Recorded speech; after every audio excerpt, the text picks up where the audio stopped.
अस्सलाम वालेकुम। जैसा कि आप देख सकते हैं लियाकताबाद में ये गुजर नाले में कंस्ट्रक्शन का काम बहुत तेज़ी से जारी है और हेवी मशीनरीज उसमें हिस्सा ला रही हैं, काम कर रही हैं, दिन रात काम हो रही है। ये सड़क को हिस्सा किया जा रहा है।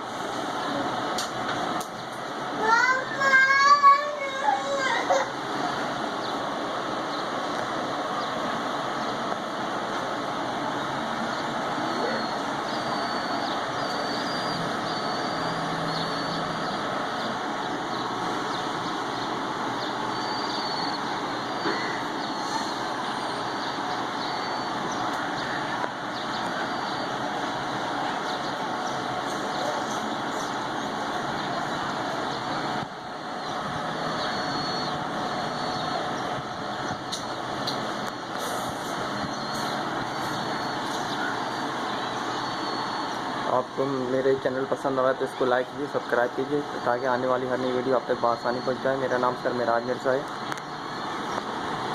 मैं आपको वक्तन फ़वक्तन कराची की मालूमात फराहम करता रहता हूं और करता रहूँगा इंशाअल्लाह।